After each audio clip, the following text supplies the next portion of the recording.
Padre, te damos gracias porque nos permites conocerte.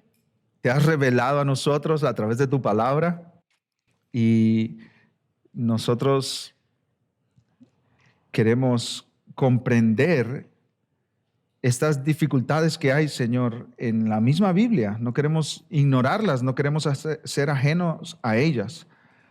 Más bien queremos estar más establecidos, más firmemente establecidos en las Escrituras, Señor. Así que te pedimos hoy que tú nos des sabiduría, que tú me des a mí las palabras, que yo me pueda comunicar bien con mis hermanos y que en lugar de salir con dudas de aquí, Señor, salgamos más seguros de que tú nos has dejado tu palabra que es segura. Y que mañana lunes, temprano en la mañana que nos despertemos, nosotros tenemos la seguridad de que al abrir tu palabra, estamos leyendo la palabra de Dios. Nos encomendamos a ti, Señor, en esta hora, en el nombre de Jesús, tu Hijo. Amén. Amén. Algunas de las cosas que vamos a estar hablando aquí, ya las vamos a estar hablando también en los grupos de vida, en los grupos en casa. Así que no es extraño para muchos de ustedes que vamos a estar hablando estos temas, tal vez una y otra vez, porque en los grupos en casa, en los grupos de vida, tenemos una serie de estudios que se llama Cómo estudiar la Biblia. Ahora, para comenzar, mis hermanos, yo quiero que ustedes abran sus Biblias conmigo en el Salmo 119. Vamos a empezar ahí y vamos a concluir ahí. Salmo 119, versículo 89. Salmo 119, 89.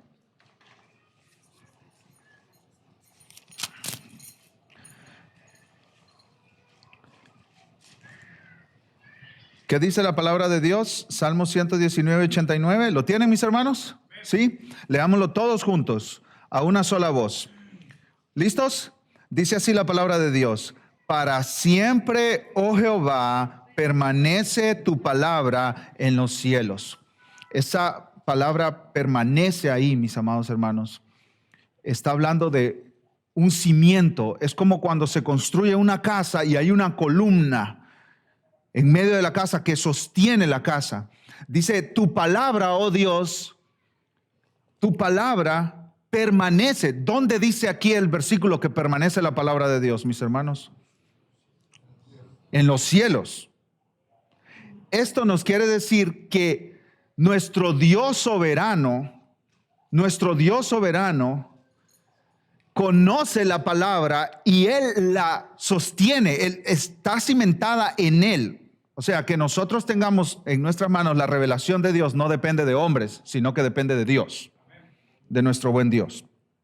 Otra versión de este versículo dice, para siempre, oh Señor, tu palabra está firme en los cielos.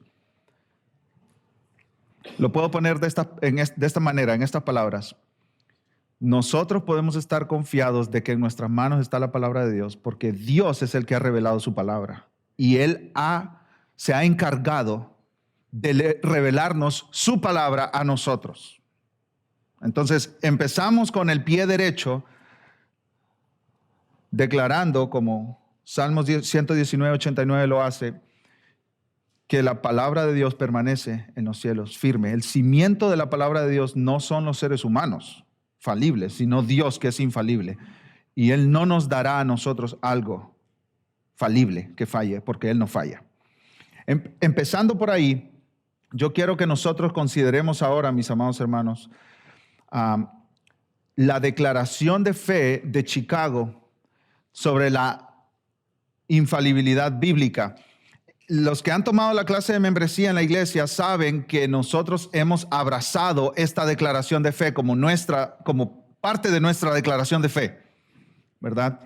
Nosotros tenemos nuestra declaración de fe de New Hampshire, tenemos nuestra declaración de fe de los bautistas del año 2000, tenemos nuestra declaración de fe de Danvers sobre los roles del hombre y la mujer, y esta declaración de fe, si no me equivoco, en el artículo 6, nosotros la hemos abrazado completa y dice lo siguiente: afirmamos que la inspiración de Dios en sentido estricto se aplica, la inspiración de las Escrituras, se aplica solamente al texto autográfico de las Escrituras.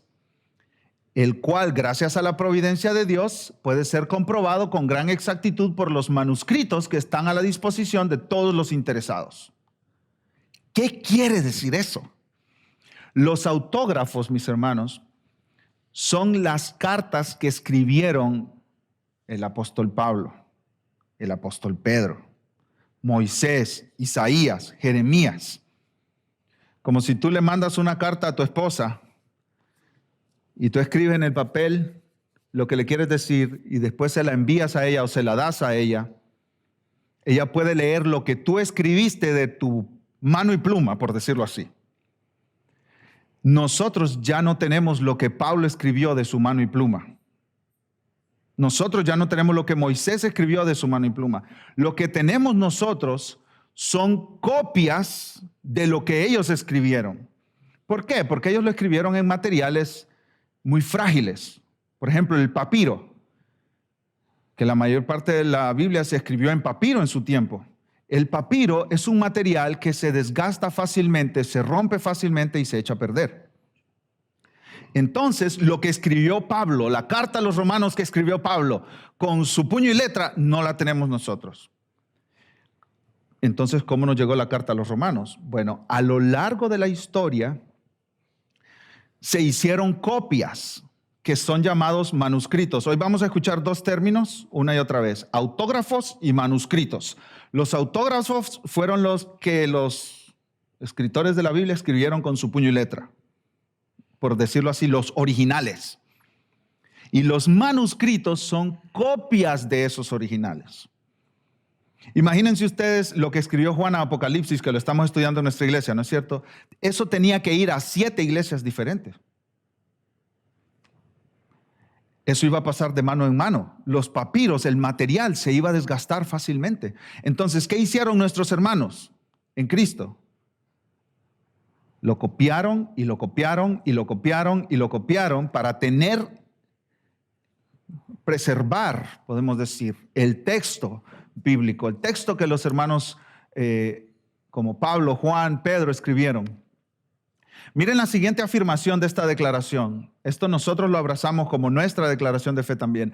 Afirmamos además que las copias y traducciones de la Escritura son la palabra de Dios. ¿Hasta dónde? Hasta el punto en que representen fielmente los manuscritos originales. Las copias de esos autógrafos y las traducciones son la palabra de Dios al punto que ellas representen bien el texto original. ¿Sí? Por eso a veces ustedes me escuchan decir que esta palabra puede ser traducida también de esta manera, ¿verdad? ¿Por qué? Porque lo que estamos tratando de hacer los expositores bíblicos es tomar el texto y explicarlo de la manera más fiel a lo que Dios reveló, en primer lugar al apóstol Pablo, por ejemplo. Eso es lo que estamos nosotros tratando de hacer. Miren las dos negaciones que hay aquí. Negamos que algún elemento esencial de la fe cristiana esté afectado por la ausencia de los textos autográficos. En otras palabras, alguien puede decir: hey, tú no tienes lo que Pablo escribió, tú no tienes lo que Juan escribió, tú no tienes lo que Moisés escribió, tú no tienes lo que Isaías escribió. ¿Cómo puedes confiar en esos documentos? Nosotros afirmamos que nada de nuestra fe se modifica, se cambia, se niega por no tener esos escritos que ellos escribieron, valga la redundancia, con su puño y letra. ¿Sí me voy a entender, mis hermanos? No hay nada de la fe cristiana que se pierde, que se niegue, que se tergiverse, que se manipule por no tener los escritos originales. Y ahorita vamos a ampliar un poquito más sobre eso. Negamos además de que la ausencia de dichos textos resulte en que la reafirmación de la inerrabilidad bíblica sea considerada como inválida o irrelevante. Alguien puede decir: bueno, ¿cómo puedes decir que la palabra de Dios no tiene error si no tiene los manuscritos originales? Entonces nosotros proclamamos, repitiendo la primera parte, la primera afirmación, la inspiración e inerrancia de los autógrafos, de los documentos que escribieron nuestros hermanos con su puño y letra. ¿Me siguen, mis hermanos? ¿Estamos bien hasta aquí? ¿Alguna pregunta? Más o menos, dice Eric. ¿Me sigue más o menos? ¿Alguna pregunta, algún comentario? Ok, en resumen, no tenemos lo que Pablo escribió con su puño y letra. Tenemos copias de eso. ¿Sí? Ok, hasta ahí estamos bien. Ahora, aquí hay una imagen, mis amados hermanos y hermanas, que nos ayuda a entender un poquito más acerca de cómo fue transmitida toda esa información. ¿Cómo fue transmitida la información de los originales a las copias que nosotros tenemos en nuestra mano? Imagínate que el primer rollo ese fue el que escribió Pablo, pero andaba de iglesia en iglesia. Por ejemplo, a los Éfesos, en Efesios, Pablo le dice que esta carta sea leída en la Odisea y la de la Odisea leída en su iglesia. Entonces, estas cartas estaban de mano en mano. Todo el mundo quería tener en sus manos lo que Pablo había escrito. Esos papiros no son como los libros que nosotros tenemos ahora, material que se desgasta fácilmente. Entonces, ¿qué hacían nuestros hermanos? Nuestros hermanos copiaban detalladamente y con mucha precisión esos textos que habían sido escritos por el apóstol Pablo. El pastor Sugel Michelén lo explica de esta manera. Imagínense que estamos aquí y que todos ustedes son copistas del Nuevo Testamento. Y yo estoy aquí parado con el texto de Pablo a los romanos. Y todos ustedes están escribiendo en su propio papiro lo que yo estoy dictando. Pero siempre, hermanos, yo no sé si ustedes se acuerdan, los que fueron a la escuela que les dictaban contenido. Siempre se te va una palabra, ¿no es cierto? Siempre se te va una palabra o te despista y empiezas a pensar en cualquier otra cosa y escribiste una palabra que no necesariamente la dictó tu maestro, que no es la que está en el texto, pero que hace sentido. ¿Sí? Entonces, ¿cuáles son algunas de las variantes que hay entre los manuscritos, entre las copias? El apóstol Pablo en Romanos capítulo 1 dice, Pablo apóstol de Jesucristo. En algunos manuscritos dice Pablo apóstol de Cristo. En otros dice Pablo apóstol de Jesús. Y en otros dice Pablo apóstol de Cristo Jesús. Y en otros dice Pablo apóstol de Jesucristo. No hay absolutamente nada que cambie nuestra doctrina, que ponga en duda nuestra fe en el 99.9% de las copias que nosotros tenemos. No hay nada, absolutamente nada, que sea un cambio mayor. ¿Sí me siguen, hermanos? Yo quiero que ustedes vengan conmigo. Si no me entienden, lo vuelvo a explicar de otras palabras. Si no me estoy dando a entender, ¿verdad? Ahora, hay una ciencia, y cuando se habla de ciencia, estamos hablando de algo muy exacto, que se llama la crítica textual. ¿Quiénes habían escuchado de la crítica textual antes? Ok, la crítica textual es una ciencia y podríamos definirla como el cuidadoso análisis de los antiguos manuscritos de las Escrituras para determinar cuáles son las copias más puras del texto original. Ok, hay eruditos a través de todo el mundo, mis amados hermanos, que saben los idiomas originales en los que se escribió la Biblia, hebreo, arameo, griego, y que se dedican a viajar por todo el mundo. A ellos les pagan para eso, y ellos van de museo en museo, de lugar en lugar, viendo las colecciones de estos manuscritos, de estas copias de los escritos originales de la Biblia, y lo que hacen ellos es estudiarlo uno por uno, verlo uno por uno, comparar con aquel otro. Y eso se llama la crítica textual. Ahora, repasemos un poquito. Imagínate tú que Pablo escribió el que está arriba, ¿no es cierto? El rollo de arriba. Entonces vienen las copias de las copias de las copias y empiezan a desaparecer materiales que antes estaban llevándose de iglesia en iglesia. Entonces, lo que ahora tenemos son algunas de las copias que están en la cuarta línea ahí abajo.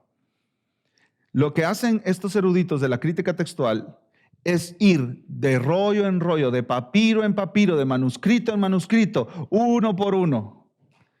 Y ellos van y lo interpretan, lo leen, lo copian. Y entonces hoy tú puedes ir a la tienda, a la librería, ahí en la Hillsboro, y comprarte un Nuevo Testamento en griego o comprarte un Antiguo Testamento en hebreo. Pero ¿cómo llegó eso entonces a estar impreso en ese libro?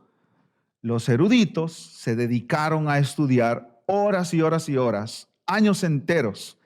Esta es una ciencia que lleva literalmente cientos de años, mis hermanos, desarrollándose. Y entre más pasa el tiempo, más descubrimientos se hacen. Por ejemplo, hubo un gran descubrimiento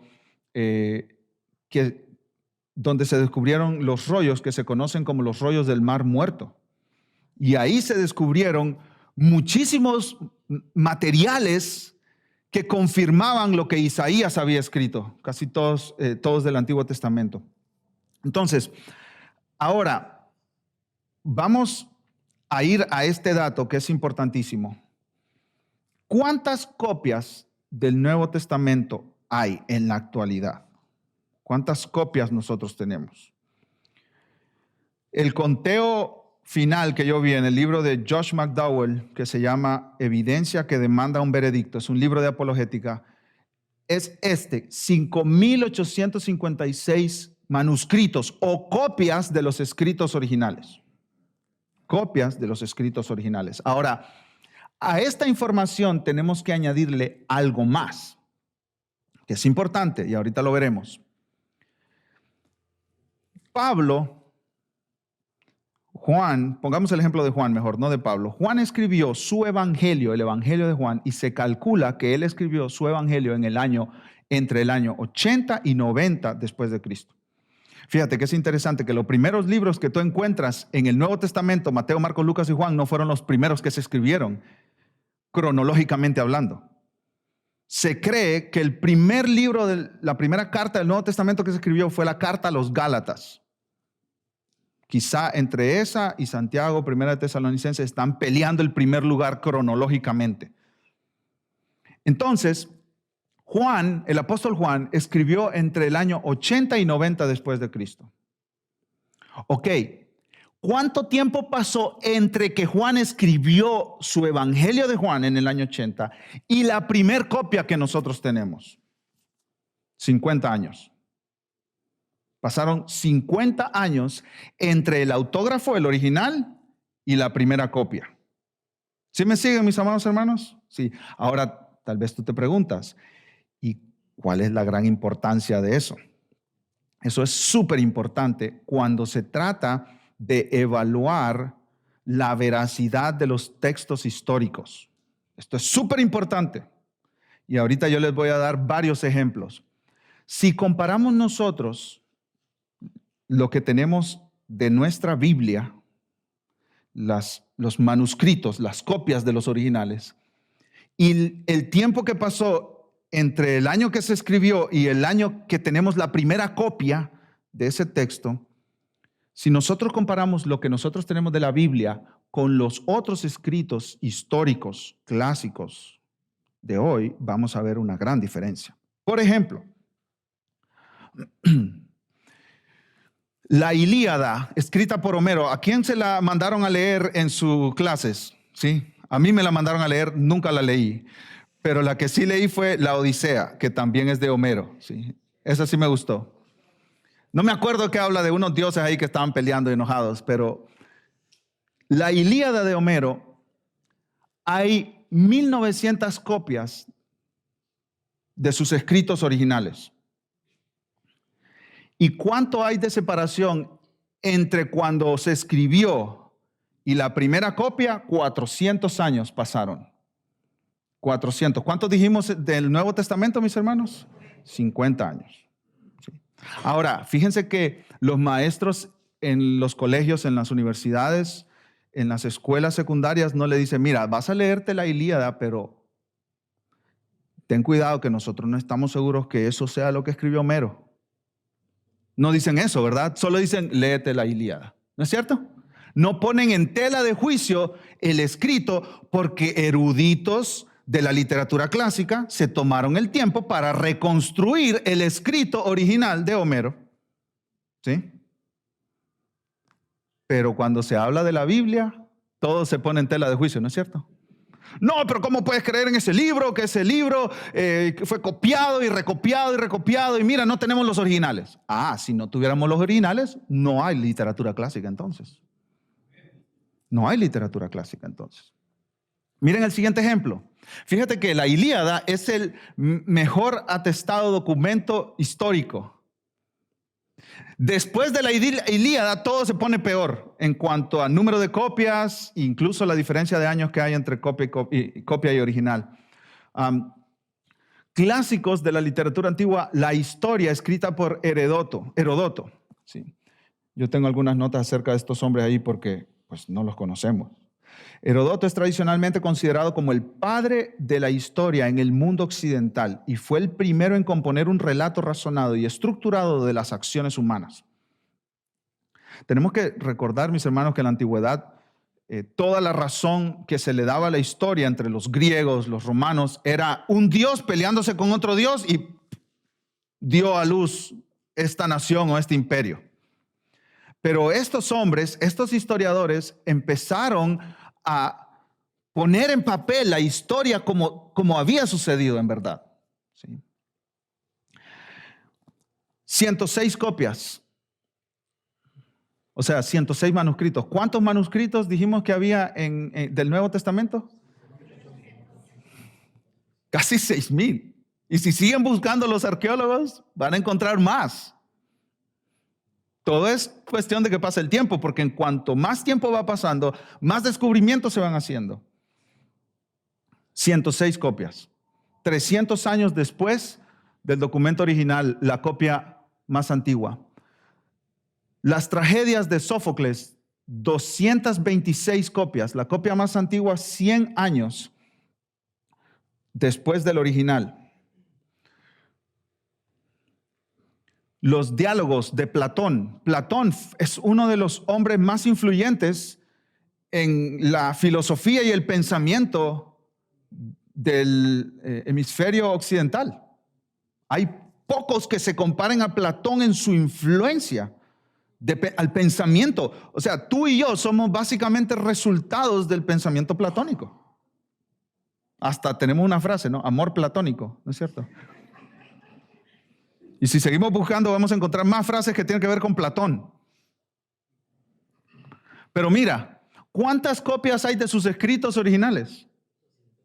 238 copias. Y la más antigua, 100 años después del original. Y nadie te dice, no le crees a Platón porque ¿quién sabe qué fue lo que él escribió? No. Más bien te exigen estudiar a Platón. Si vas a una buena escuela. Tácito escribió las guerras gálicas, 36 copias, y la copia más antigua, aproximadamente 650 años después de la original. O sea, básicamente, si nosotros queremos encontrar razones para no creerle a Tácito, solamente tenemos que citar eso. Tú tienes 36 copias, y esas 36 copias, la más cercana al original, pasaron 650 años entre lo que él escribió y la primera copia que nosotros tenemos. ¿Cómo tú le vas a creer a Tácito? Pero nadie dice eso. Déjenme buscar aquí el próximo ejemplo. Historia de la guerra del Peloponeso, escrita por Tucídides, 188 copias. La más antigua, 100 años después de la original. Tengo una nota por aquí también. Tucídides ha sido considerado como el padre de la historiografía científica, debido a sus escritos estándares de recopilación de pruebas y de su análisis en términos de causa-efecto, sin referencia a la intervención de dioses, tal y como él mismo subraya en su introducción a su obra. Básicamente podemos decir que este es el padre de los historiadores, que se ponen a investigar para escribir su historia. Y nadie lo pone en tela de juicio. Para recordar, ¿cuántas copias nosotros tenemos de nuestro Nuevo Testamento, mis hermanos? De 5,856 copias. O sea que en la literatura antigua y clásica no hay absolutamente nada que se compare al testimonio que tienen las Escrituras. No hay nada que se le compare. Y para eso hay muchas razones, que no voy a entrar en esos detalles, que por qué el Nuevo Testamento tiene más copias y los demás tienen menos copias. Hay razones también para eso, pero vamos a seguir con nuestro estudio. 50 años hay de separación entre el autógrafo original y la primera copia. Podemos decir que eso es casi insignificante en comparación a las otras obras literarias. ¿Me siguen, hermanos? ¿Estamos en el mismo canal? ¿Sí? Ok. Miren lo que dicen algunos eruditos.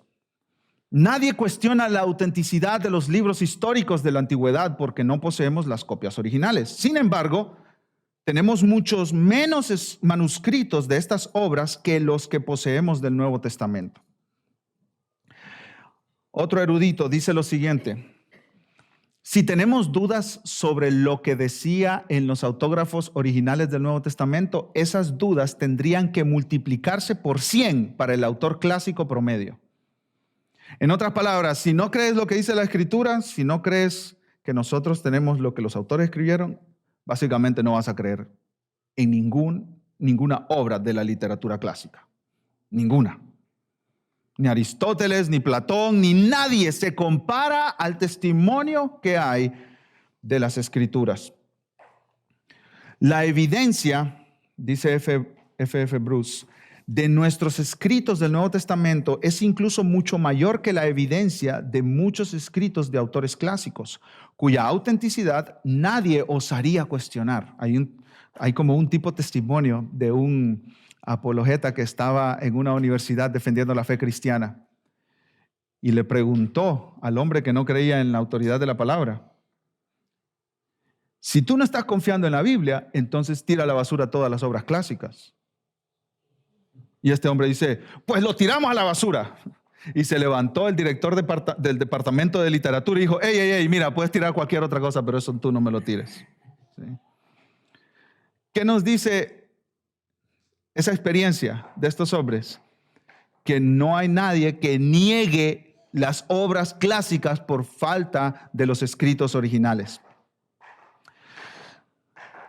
Y si el Nuevo Testamento, sigue diciendo F.F. Bruce, fuera una colección de escritos seculares, su autenticidad se consideraría en general como más allá de toda duda. Amados, es que solo quítale eso de que esta es una revelación de Dios y todo el mundo te lo aceptaría. ¿No es cierto? Quítale la autoridad de Dios y eso todo el mundo te lo acepta. Y que no hable de Cristo tampoco, por favor. Como que la gente sin Cristo tiene alergia a la verdad de que hemos recibido un mensaje de Dios y que nuestras vidas se le deben a Él por completo, ¿no es cierto? ¿Por qué? ¿Por qué es eso? La gente no quiere someterse a un Dios soberano que gobierne sus vidas, porque quieren vivir como se les dé la gana. Entonces, si las Escrituras dan testimonio de que hay un Dios soberano sobre todo, ¿qué dicen ellos? Aunque hayan todas las evidencias posibles, lo rechazamos. ¿No es cierto? Lo rechazamos. Sigue diciendo F.F. Bruce, es un hecho curioso que los historiadores a menudo hayan estado mucho más dispuestos a confiar en el Nuevo Testamento en comparación a muchos teólogos. O sea, hay historiadores, hermanos, seculares, incluso ateos, que reconocen que los escritos del Nuevo Testamento tienen más testimonio que cualquier otro libro de literatura clásica en la historia de la humanidad. Hay gente atea que reconoce eso. A.T.T. Robertson, y esto más o menos lo mencionaba al principio, dijo lo siguiente: la amplia gama de manuscritos que tenemos disponibles ha permitido a los eruditos textuales reconstruir el texto original con un 99.9% de precisión. En otras palabras, mañana lunes, tú te haces tu cafecito y abres tu Biblia ahí en tu rincón para tener tu tiempo con tu Salvador. ¿Es lo que tú estás leyendo la palabra de Dios o no? Asegúrate de que lo que tú tienes en tus manos es la palabra de Dios. Con toda confianza, tú puedes abrir la Biblia y tener esa seguridad. La ESV Bible dice en uno de sus artículos al final, ¿debería la presencia de variantes textuales como menoscabar nuestra confianza cuando leemos la Biblia en nuestro propio idioma? No. Debería pasar todo lo contrario. La abundancia de variantes es el resultado de la gran cantidad de manuscritos, lo que en sí mismo proporciona una base más sólida, no más débil, para saber lo que decían los manuscritos originales.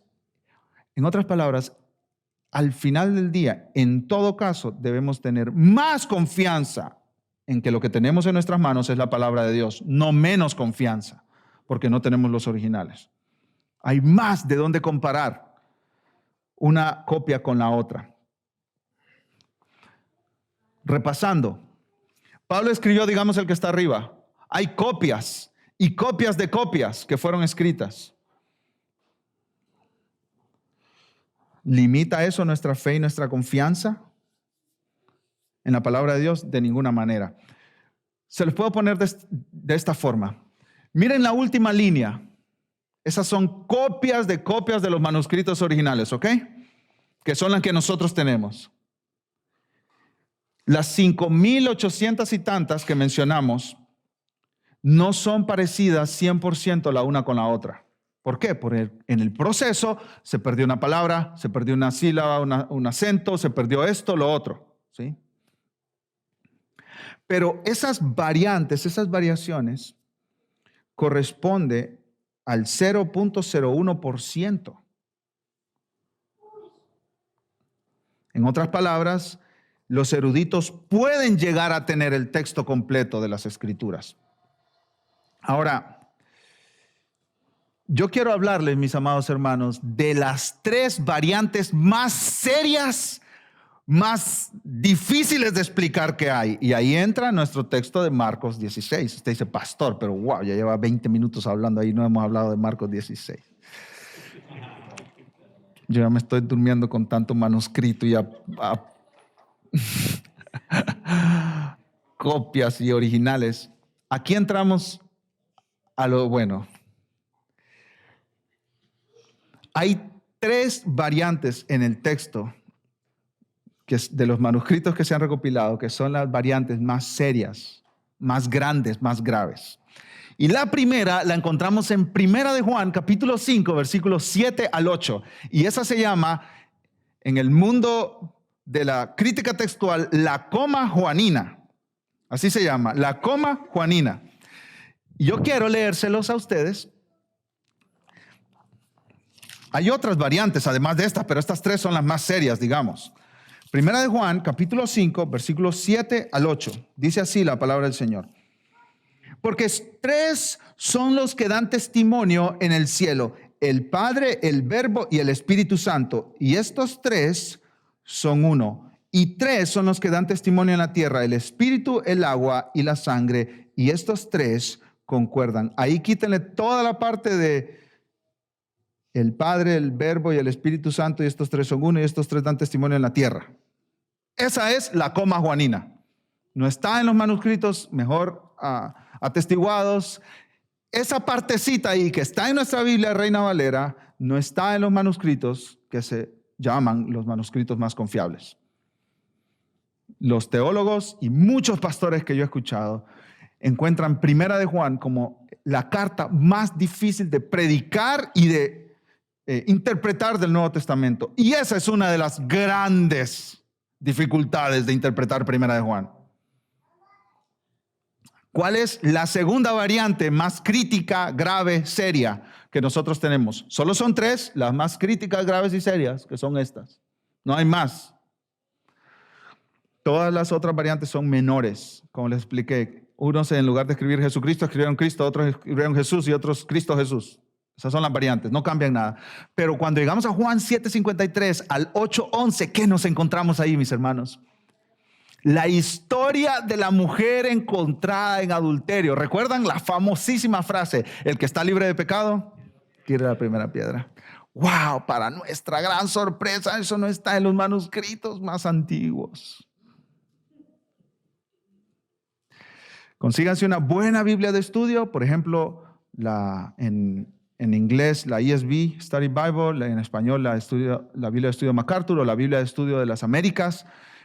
Consígase una buena Biblia de estudio y ahí usted va a encontrar en estos textos, esta partecita no estaba en los manuscritos más antiguos. Y a veces por tradición se quedó en el texto que nosotros tenemos. A veces por una decisión de un traductor, dijo, pues yo sí la quiero ahí y la metió y ya. Pero el tercer pasaje que nos corresponde a nosotros ver es Marcos 16, 9 al 20. La mayoría de los eruditos bíblicos consideran que esos versículos no estaban en el texto original. Vamos a Marcos capítulo 16, mis amados hermanos. Y de verdad que yo les doy toda la razón a los que metieron esta parte ahí en el Nuevo Testamento.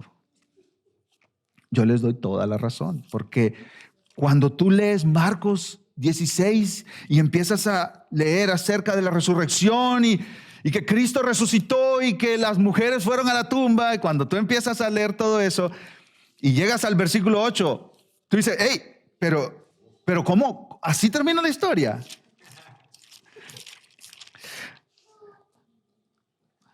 Este joven que se encontraron en la tumba les dijo, versículo 6, no os asustéis, buscáis a Jesús Nazareno, el que fue crucificado, ha resucitado, no está aquí, mirad el lugar en donde le pusieron. Pero id, decid a sus discípulos y a Pedro, que él va delante de vosotros a Galilea, allí le veréis, como os dijo. Y ellas se fueron huyendo del sepulcro porque les había tomado temblor y espanto, ni decían nada a nadie porque tenían miedo. Fin. Yo me imagino a un copista diciendo, hey, pero ¿qué pasa aquí? Esto está raro. ¿Cómo que huyeron de miedo? No, vamos a meterle otra cosita aquí. Tiene sentido, ¿no es cierto? Tiene sentido. Lo que este hombre o estos hombres decidieron hacer. Ahora, yo quiero que vayamos, mis hermanos, a dos tipos de evidencia por las cuales yo considero que este pasaje no fue parte del material original que escribió Marcos. Dos tipos de evidencia. La primera es la evidencia externa y la segunda es la evidencia interna. ¿Qué quiere decir externa? Que está fuera del pasaje, y la interna quiere decir que está dentro del pasaje. La evidencia externa, tres evidencias externas. En primer lugar, los dos manuscritos más antiguos no contienen Marcos 16, 9 al 20. No lo vas a encontrar, no está. No está, ¿sí? Son manuscritos más tardíos los que tenían Marcos 16, 9 al 20. Segundo tipo de evidencia externa, algunos padres de la iglesia tempranos, los padres de la iglesia fueron los líderes de las iglesias en el siglo 1, 2 y 3, años 100, 200 y 300 después de Cristo. Algunos padres de la iglesia tempranos no incluyeron Marcos 16, 9 al 20 en sus escritos. Entonces, solo para como ampliar un poco más el testimonio de la Escritura, la seguridad que nosotros tenemos en este libro que está en nuestras manos. Escucha esto, hermano, no te pierdas este detalle. Además de los manuscritos originales, de los manuscritos, las copias del texto original, hay traducciones como a 6 o 7 idiomas que los eruditos cuentan como copias del texto original, pero fueron traducidos. Idiomas como el siríaco o otros idiomas de los primeros siglos. Y también, si se pierden todas las copias, los 5,800 y tantos manuscritos, y se pierden todas las traducciones de los primeros siglos, ¿podríamos nosotros recuperar el texto de las Escrituras? Y los eruditos dicen que sí. ¿Cómo? Porque en los siglos siguientes después de Cristo, años 200, 300, 400, los padres de la iglesia citaron el Nuevo Testamento por completo en sus escritos y predicaciones. ¿Tú te puedes imaginar eso? O sea, además de todas las copias que hay de los documentos, además de las traducciones tempranas de los primeros siglos de la iglesia, los padres de la iglesia, cuando ellos escribían o predicaban, citaron absolutamente todo el Nuevo Testamento.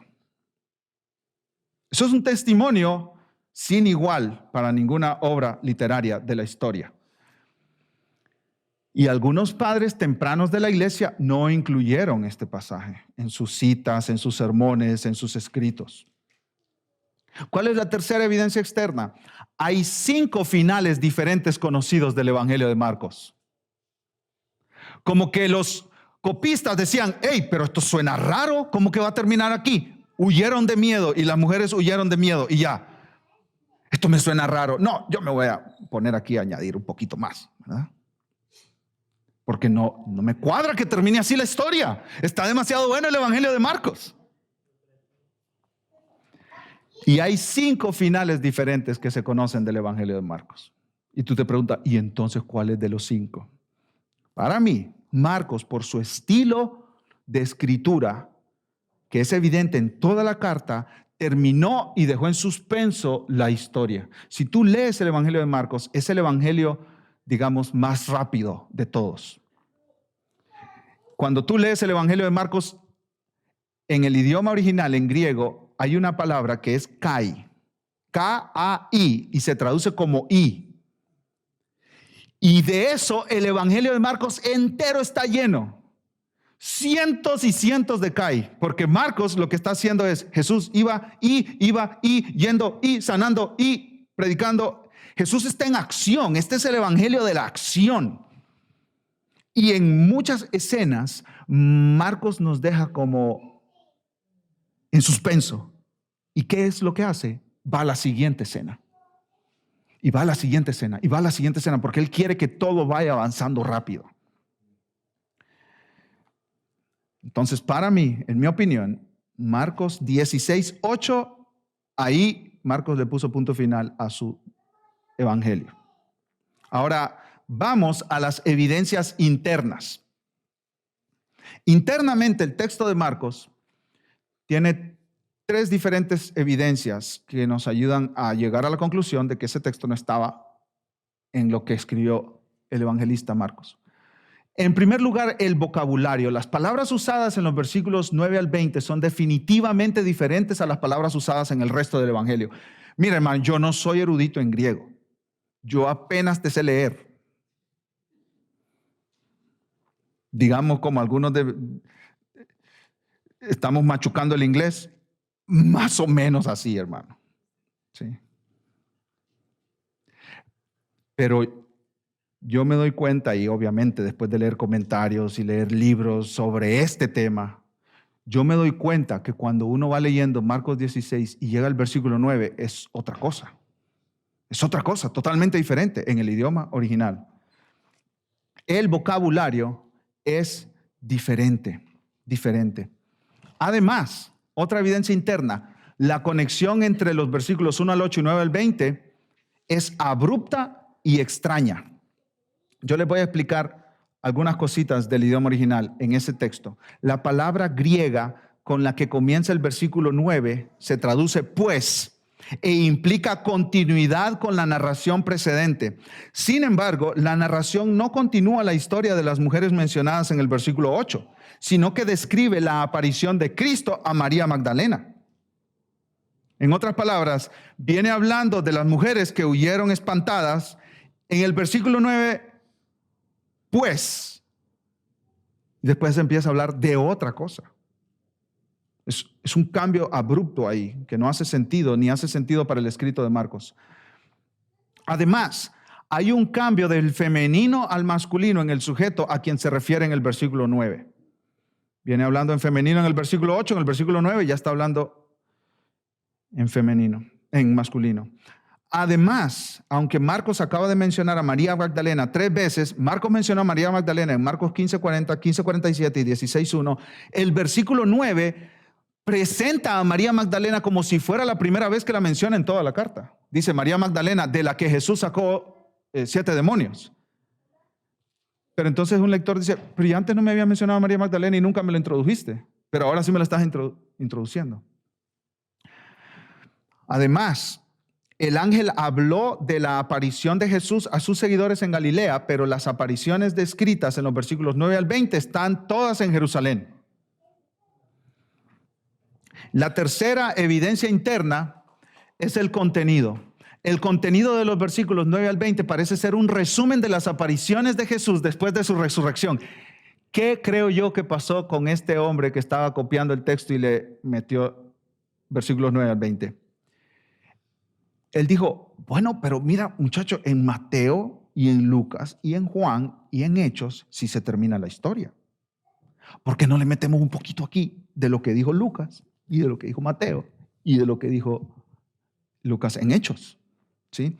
Entonces, yo les voy a citar rapidito aquí. La aparición de Jesús a María Magdalena, versículos 9 al 11, es paralelo con Juan 20, 11 al 18. El detalle de que María fue poseída por demonios del versículo 9 es paralelo con Lucas 8:2. Parece que él hizo lo que hoy le llamamos copy-paste, copiar y pegar, ¿no es cierto? Él tenía otros manuscritos a la disposición de Lucas, de Hechos, de Mateo, de Juan, y se los añadió al contenido de Marcos.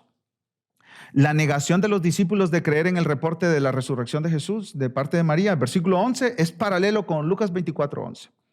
La aparición de Jesús a sus dos discípulos, versículos 12 y 13, lo encontramos en Lucas 24, el camino a Emaús, ¿no es cierto? Que se le aparece a Jesús a dos de sus discípulos. La ascensión, versículo 19, la encontramos en Lucas 24:51 y en Hechos 1:9. La mención de las señales, estas señales acompañarán a aquellos que crean en Jesús, las encontramos en Lucas 10:19 y Hechos 28:8. Comenzamos con esta parte, ¿no es cierto, mis hermanos? La declaración de Chicago sobre la infalibilidad de la palabra. ¿Qué afirmamos nosotros? Que la inspiración de Dios en sentido estricto se aplica solamente al texto autográfico de las Escrituras, a los escritos originales de Pablo, Moisés, Isaías, Jeremías, etc. El cual, el texto original, gracias a la providencia de Dios, puede ser comprobado con gran exactitud por los manuscritos que nosotros tenemos hoy, que están a disposición de todos los interesados. Afirmamos además que las copias y traducciones de la Escritura son la palabra de Dios hasta el punto en que representen fielmente los manuscritos originales. Negamos que algún elemento esencial de la fe cristiana esté afectado por la ausencia de los textos autográficos. En otras palabras, porque nos faltan los originales no quiere decir que no tenemos la palabra de Dios, ni que nuestra doctrina es afectada. Ahí dice, negamos que algún elemento esencial. Esencial es una palabra muy importante. Puede faltar algún elemento y eso no quiere decir nada. Por supuesto. Por ejemplo, en las variantes que hay de los manuscritos, de las copias, no se niega la Trinidad, no se niega que Cristo es Dios, no se niega la autoridad y suficiencia de las Escrituras, no se niegan las cosas que nosotros creemos como esenciales a nuestra fe, ¿no es cierto? Por ejemplo, si alguien llega y me dice, yo niego la Trinidad, pues tú no tienes nuestra fe. Pero si alguien llega y me dice, mira, en Primera de Juan, capítulo 5, ahí se menciona el Padre, el Hijo, el Espíritu Santo, bueno, eso lo podemos discutir, ¿verdad? No es esencial a nuestra fe. De nuevo, citando la Biblia de Estudio ESV, los cristianos pueden tener un alto grado de confianza de que lo que tienen hoy en sus manos es la palabra de Dios. Y cierro, mis amados hermanos, con esto, con lo que comenzamos. Para siempre, oh Señor, tu palabra está firme en los cielos. Esa palabra significa estar cimentado, la palabra firme, cimentado, establecido en un lugar permanente, de manera permanente. Es como una columna ubicada permanentemente dentro de un edificio durante su construcción. Y Dios nos dice aquí que su palabra está firme en los cielos. Dios sabe qué palabras reveló a los escritores y Él es poderoso para preservarnos esa escritura. Porque Dios no es un Dios que nos va a dar algo para confundirnos. Vamos a orar, mis hermanos. Padre, gracias por tu palabra. Gracias porque tú nos has dado tu palabra, nos has dado la escritura, nos has dado tu revelación, Señor. La revelación que nos ayuda a entender quién eres tú, cómo eres tú. Queremos confiar en ella, Señor. Incluso en medio de las preguntas que surjan en nuestra mente, queremos confiar en tu palabra. Dice el Salmo 19 que tu palabra es pura, que tu palabra es perfecta, que hace sabio al sencillo.